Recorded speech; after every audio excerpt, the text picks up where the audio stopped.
Di tengah dunia yang kerap meninggalkan luka bagi anak-anak, masih ada ruang aman yang menjadi tempat mereka kembali percaya dan bertumbuh. Sebuah rumah singgah hadir menjadi pelindung bagi bayi dan anak-anak terlantar, menghadirkan harapan baru bagi mereka yang pernah ditinggalkan.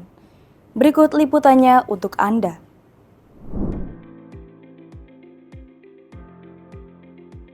Selamat pagi, saya Salsabila Wardiana. Saat ini saya berada langsung di Rumah Anak Surga, sebuah rumah singgah yang menjadi tempat perlindungan bagi bayi dan anak-anak yang terlantar. Dari tempat inilah harapan baru ditumbuhkan untuk anak-anak yang pernah ditinggalkan oleh orang tua mereka. Rumah Anak Surga menjadi tempat berlindung bagi bayi dan anak-anak yang terlantar yang membutuhkan perlindungan dan pengasuhan. Berdiri sejak Juli 2023, rumah singgah ini diperuntukkan bagi anak-anak yatim piatu, duafa, serta mereka yang berasal dari keluarga tidak mampu. Sebagian diantaranya merupakan anak korban kekerasan dalam rumah tangga, keluarga broken home, tekanan ekonomi, hingga anak dari orang tua dengan gangguan mental. Rumah ini hadir atas dasar kepedulian terhadap anak-anak yang tidak mendapatkan pengasuhan yang layak. Tujuannya untuk melindungi, merawat, sekaligus memberikan pendidikan agar mereka memiliki masa depan yang lebih baik.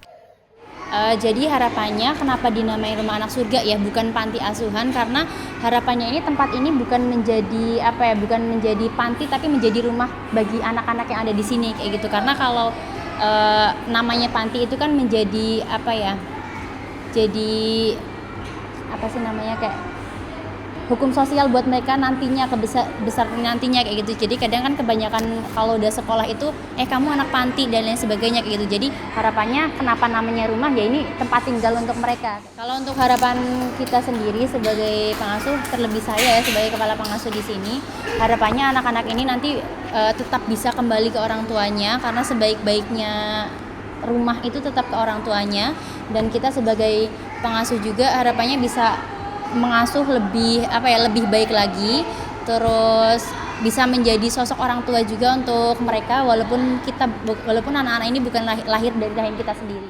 Dalam kesehariannya, anak-anak didampingi penuh oleh para pengasuh, sejak bangun tidur, makan, belajar, bermain, hingga kembali beristirahat. Seluruh aktivitas dilakukan dengan perhatian dan kasih sayang. Menurut saya, pengalaman yang paling berkesan adalah ketika anak-anak sudah mulai bisa berbicara dan anak-anak sudah mulai bisa memanggil kami Bunda. Gitu, itu sangat berkesan sekali bagi kami, karena sebelumnya mereka hanya bisa menangis ya. Kemudian mereka butuh apa, mereka minta apa itu dengan cara menangis. Tapi sekarang mereka sudah bisa memanggil kita Bunda dan sudah bisa sedikit demi sedikit mengutarakan keinginan mereka. Bagi para pengasuh, melihat perkembangan anak-anak setiap hari menjadi kebahagiaan tersendiri.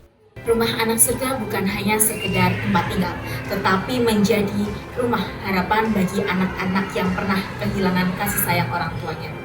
Tempat sederhana inilah masa depan mereka kembali dirajut dengan cinta dan perhatian.